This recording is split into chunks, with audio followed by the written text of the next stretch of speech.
¿por qué es mejor pagar arriendo que comprar casa? Esta pregunta constantemente me la están dejando en los comentarios y más porque en un video dije que lo iba a responder. Así que dicho esto, en este video vamos a hablar acerca de esta pregunta y vamos a resolverla a través de ciertos puntos. Pero antes, recuerda quedarte hasta el final del video porque tengo una cosa que decirte y aparte también una reflexión final que sé que a muchos de ustedes les gusta escuchar. Así que empecemos. Una cosa importante es que este video lo vamos a analizar desde el punto de vista en el que tú vas a comprar una casa para vivir allí. Es decir, es como la casa de tus sueños por la que tanto has trabajado. Ya, si quieren que hagamos otro video de comprar una casa para invertir, es decir, que nos dé rentabilidad a través de rentas o a través de un flipping, pues me lo dejan en los comentarios y en un futuro video traigo esta información analizándolo bajo ese punto de vista porque el escenario es completamente distinto. Pero en este hablamos directamente de si tú quieres comprar una casa, apartamento o lo que quieras directamente para que tú y tu familia vivan allí. Empecemos por el primer punto del por qué es mejor pagar arriendo que comprar casa y es la flexibilidad para mudarse, para pasarse a otra casa, para pasarse a otra ciudad.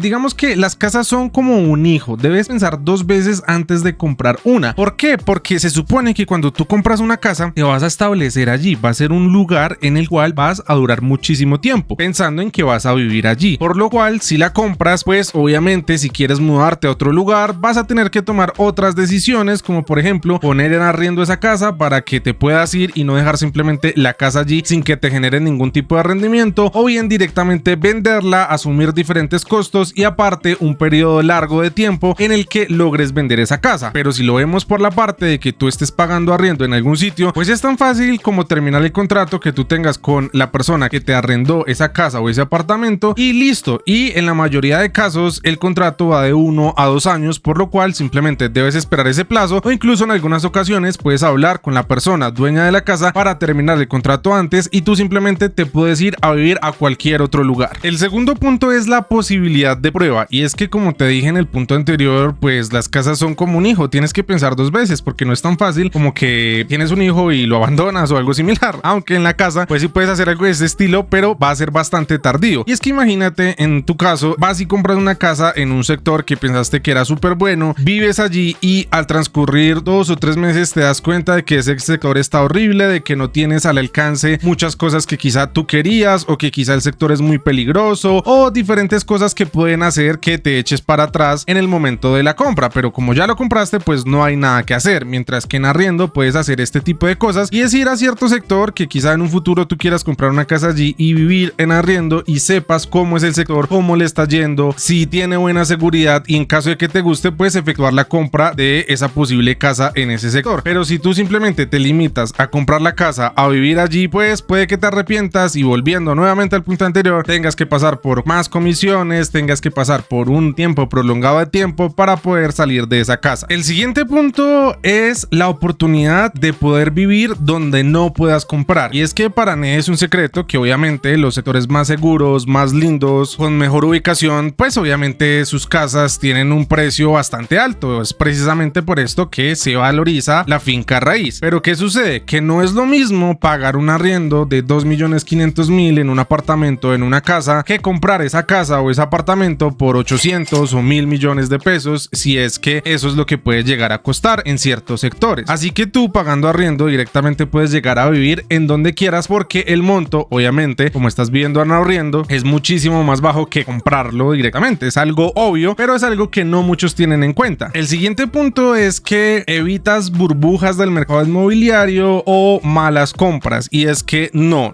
como muchos dicen, es que los bienes raíces siempre se valorizan, es que los bienes raíces siempre van a crecer. Lo peor que puedes decir es que no compren casas y es que eso es un rotundo no, es la peor recomendación que alguien puede decir, porque si no, los barrios con el mayor índice de inseguridad, de violencia y este tipo de cosas estarían llenísimos de inversionistas porque en ese tipo de barrios o sectores pues la vivienda es muy barata. Entonces, siguiendo ese mismo caso hipotético en el que un bien raíz siempre se valoriza y siempre va hacia arriba, pues tú comprarías allí y te volverías siempre millonario porque estás comprando muy barato y en teoría los bienes raíces siempre se valorizan. Puede que sí, pero también puede que se valoricen muy poco y frente a otro tipo de inversiones pues no valga para nada la pena meter la plata en ese tipo de viviendas o apartamentos o bienes raíces en general. Así que arrendando lo que haces es salir salirte de este tipo de burbujas en el que si tú compras en algún sitio y el día de mañana hay una burbuja inmobiliaria, todos los precios se van al piso, no pierdes tu dinero porque tú simplemente estás pagando un arriendo. Y los propietarios sí podrían quedarse atascados con una vivienda que no pueden vender porque le estarían perdiendo demasiado dinero. Y el siguiente punto es una cosa que seguramente ya habrán comentado abajo en la sección de los comentarios porque los conozco demasiado bien, pero por eso dejé este punto casi que hasta el final para poder explicarles bien, y es el sueño de dejar de pagar arriendo. Muchos dicen esto, y es que no hay nada como tener lo propio, no hay nada como tener su propia casa, a estar dándole plata a los demás. Yo para qué quiero estar pagando arriendo, eso es una pérdida de plata. Y vamos a poner un caso hipotético y con números directamente. Para hacer las cosas simples, supongamos que vas a comprar una casa o un apartamento de 350 millones de pesos. También supongamos que existe una casa de ese mismo precio, pero que la arriendan en 1.500.000 pesos de manera mensual. Solamente vas a tener ese costo de 1.500.000 pesos de arriendo. Entonces, por un lado tenemos la posibilidad de comprar esa casa a 350 millones y por otro lado tenemos la posibilidad de pagar arriendo a 1.500.000 pesos de manera mensual. Ahora hagamos una proyección a futuro para ese sueño de dejar de pagar arriendo. Y ahora también supongamos que compraste esa casa de contado, con dinero directamente. No acudiste a ninguna entidad bancaria para un crédito hipotecario, leasing o lo que sea. Simplemente lo compraste de tu propio dinero. Ahora, vamos al final de este ejercicio. Y es que, como te decía, digamos que tú venías pagando arriendo 1.500.000 pesos mensuales, pero te tocó sacar esa plata para comprar la casa porque así lo quisiste. La ecuación fácil y sencilla sería dividir los 350 millones de pesos entre 1.500.000 pesos y esto nos daría un resultado de 233. ¿Este 233 qué es? Ese 233 quiere decir 233 meses tienen que pasar para que en teoría dejes de pagar arriendo, como muchos dicen. Es decir, para que recuperes tu inversión y que a partir de ahí ya todo lo que venga pues directamente sea ganancia o rentabilidad, porque pues ya no estás pagando nada, te estás ahorrando eso y eso lo puedes meter a otra parte. Ojo, porque aquí no estamos teniendo en cuenta, por ejemplo, el aumento del IPC de manera anual, que por ley pues la persona dueña de una casa puede aumentar el IPC a la persona que esté en arriendo, así que estamos en el mejor de los casos en donde el arriendo no va a aumentar, así que puede que sean menos meses, pero tampoco es que vaya a cambiar mucho esta ecuación. Y si no te ha quedado claro, esos 233 meses y quieres saber cuánto sería en años, serían 19 años, es decir, tendrían que pasar 19 años para que realmente estés con ese pensamiento de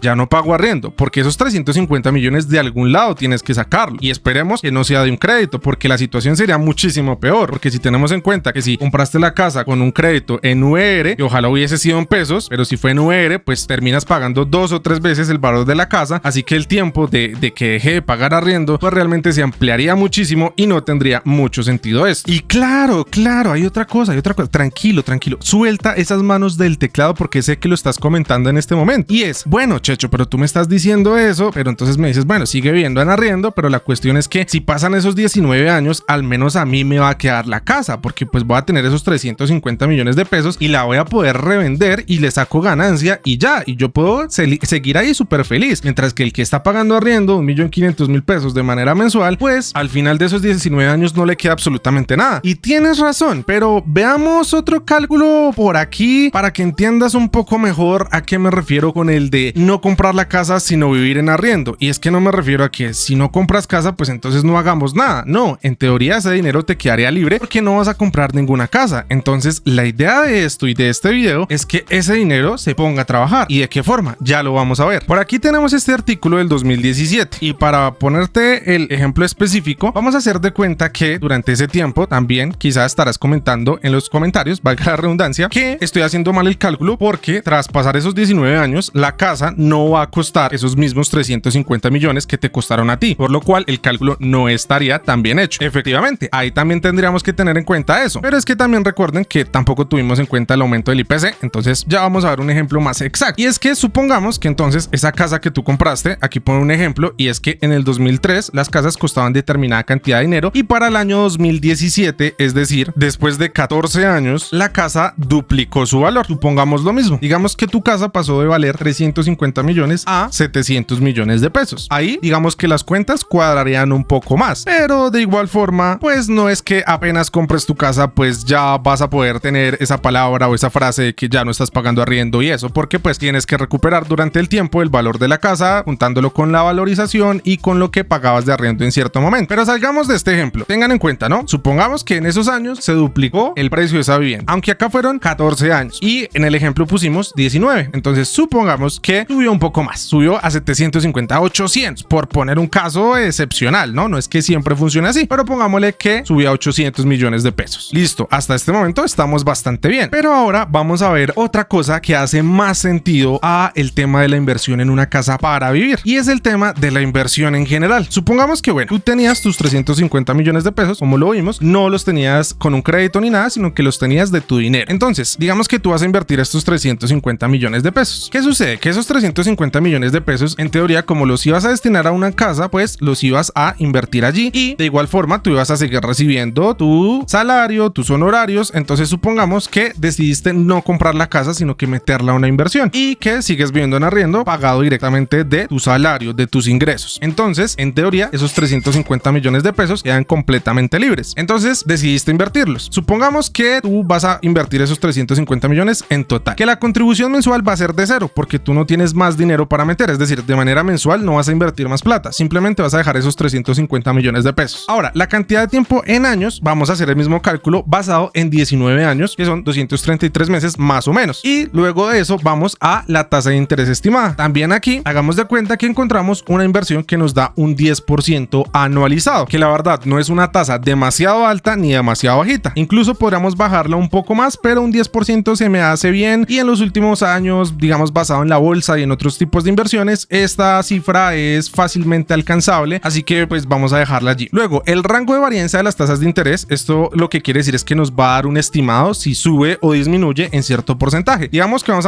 a poner un 2. ¿Qué quiere decir esto que está acá para el que no me ha entendido? Que esto me va a mostrar un cálculo y va a mostrarme qué pasaría si en vez de darme un 10% de la inversión en la cual yo metí mi plata, me da un 8% anualizada, y qué pasaría si en vez de darme un 10% me da un 12%. Ahí es donde ustedes encuentran el rango de varianza, que es 2, es decir, por debajo, o sea, 10 menos 2 sería 8, 10 más 2 sería 12. Y luego dice frecuencia de capitalización, es decir, cada cuánto me harían mis intereses. Como este 10% es de manera anualizada, lo vamos a dejar anualmente. Y ahora vamos a darle calcular a esto y nos va a abrir por aquí los resultados. Y ustedes se pueden dar cuenta acá que en 19 años ese mismo reflejo en la casa, que nos daría 800 millones de pesos en el mejor de los casos, invirtiéndolo en 19 años, dejándolo quieto y sobre todo aprovechando el interés compuesto que nos daría en este caso esta inversión, más no la casa, porque la casa pues nos da sí la plusvalía, la valorización de la casa en sí, pero no es que nos dé algún tipo de interés compuesto, mientras que esta inversión sí. ¿A qué me refiero con el tema del interés compuesto? Que en el año 1 o en el año 0 yo voy a estar invirtiendo 350 millones de pesos, pero en el año 1 esos 350 millones ya me generan un interés, pero en el año 2 ya el interés generado no se genera solamente sobre mis 350 millones de pesos, sino sobre lo que me generó el año 1 en interés, y así sucesivamente, y se va haciendo una bola de nieve. Por eso ustedes ven esta gráfica que va de esta forma, como en una especie de curva. Entonces, bajo este cálculo, en la misma cantidad de tiempo que tendríamos la casa y que nos habría generado con la plusvalía y todo 800 millones, pues teniendo en cuenta que también ahí tenemos que restarle los 350 millones, pues serían 800, ¿no? Pero en el caso de una inversión que nos diera este tipo de rendimiento, en 19 años tendríamos 2.140 millones 568 mil 165 pesos, es decir, prácticamente el doble de lo que tendríamos con la casa. Obviamente teniendo en cuenta que dejaríamos el dinero completamente quieto y viviríamos de otras cosas, que la idea de la inversión a largo plazo es esa, no estar sacando plata de acá, porque si no pierde mucho sentido el tema del interés compuesto. Entonces, basado en esto, es donde ustedes deben pensar, ¿debería vivir en arriendo o debería comprar casa? Porque el vivir en arriendo pues te da la facilidad de que el día de mañana, cuando ya tengas este dinero, quizá lo puedas retirar e irte a cualquier sitio a vivir, pues teniendo en cuenta de que el peso colombiano siga valiendo de aquí a allá y valga la pena pues esta cantidad de plata, ¿no? Porque también podríamos hacer esta misma ecuación, pero directamente en dólares, en euros, en yenes o en la moneda que sea. Pero realmente hay algo de lo que no hemos hablado en este video, y esta es la reflexión que les quiero dejar, y es que lo que no hemos hablado es el pensamiento de cada uno de ustedes. Es cierto que yo puedo hablar, por ejemplo, de miles de estrategias y las finanzas, en general, cualquier tipo de cosa, pero cuando hablamos de esto solamente tenemos en cuenta los factores como números, ganancias, estadísticas y ya. Pero a veces hay factores que superan a este tipo de estadísticas, y es la perspectiva de la vida individualmente de cada uno de ustedes. Quizá muchos de ustedes han soñado toda su vida con tener su propia casa, con vivir allí con toda su familia, y es un sueño que tienen desde hace muchísimo tiempo y es algo que quieren alcanzar, y nadie, ni por más estadísticas o recomendaciones de inversión o lo que te quieran decir, porque en algunos casos alguien te trae esta información que yo te acabo de decir, pero no no en formato de recomendación o de hablarte simplemente, sino de obligación, de decirte, eres un idiota porque vives en arriendo, eres un idiota porque compraste casas. Y no es así, cada uno tiene su perspectiva, sus sueños personales, y más allá de tener una buena salud financiera y todo este tipo de cosas, hay que tener una buena vida, porque en algún momento de nuestra existencia no vamos a estar en este plano terrenal. Por lo cual, por más que yo les hable de este tipo de cosas, obviamente existe la perspectiva de cada uno de ustedes y lo que quiera o no hacer con su dinero. Así que tomen esto simplemente como datos, como un video entretenido, de entretenimiento, y más allá de eso, pues sigan con su vida normalmente, porque esto no les tiene que cambiar si ustedes tienen una casa y ahora la tengo que vender sí o sí, o si están viviendo en arriendo, entonces me quiero poner a invertir en vez de comprar una casa. No, cada uno de ustedes debe tomar sus propias decisiones basados en sus gustos, en sus preferencias, porque eso nadie se los puede cambiar y cada persona es completamente distinto, y no dejen que nadie les cambie esa opinión. ¿Y se acuerdan que les dije que les tenía un anuncio al final de este video? Pues bueno, es que por fin lanzamos el curso de finanzas digeribles para colombianos. Toda la información que nos deberían haber dicho desde pequeños, desde el colegio, y que yo tan pronto cumplí 18 años y estaba perdido en este sistema financiero y bancario hubiese deseado saber. Así que este curso es simplemente una introducción al sistema financiero y bancario en Colombia para sacarle el provecho y para entender todos los instrumentos financieros y de inversión que hay en Colombia. Vamos a subir 2 capítulos semanales. Si ustedes quieren comprar el curso, lo pueden hacer en la descripción de este video, pero en este momento los videos no están subidos. Vamos a subirlo de manera semanal para que ustedes puedan ir al pie junto conmigo cada vez que vaya subiendo un nuevo capítulo, y así pues puedan ir adelantándose. Y por supuesto, este curso es de finanzas personales, pero no es como otro curso más que generan economistas o este tipo de personas que sí se basan mucho en los números, y es algo bastante bueno, bastante chévere para muchas personas, pero también hay un factor súper importante dentro de todo esto, y es vivir. Sí, hay que sacarle el provecho a las cuentas de ahorro, sí hay que sacarle el provecho a las inversiones, sí hay que sacarle el provecho a todo este tipo de cosas, pero no hay que olvidar el factor más importante, y es el tema del tiempo y de que tenemos un límite para ello, porque no puedo predecir que el día de mañana la bolsa va a reventar y va a ser lo mejor de la vida y que todos inviertan allí, pero lo que sí puedo confirmar 100% es que tanto tú que estás viendo este video como yo que lo estoy haciendo vamos a morir y ya no vamos a estar presentes aquí. Así que se trata de aprovechar tus finanzas, tener una buena salud financiera, pero también de tener una buena salud en la vida, en la mentalidad, y eso lo vamos a tocar dentro del curso también. Así que si te interesa, te lo dejo en la sección de los comentarios y en la descripción. Nos vemos en una próxima ocasión. Si llegaron hasta este punto del video, dejen un emoji de una tortuguita. No sé por qué, pero déjenlo allá en los comentarios. Nos vemos en una próxima ocasión. Chao, chao.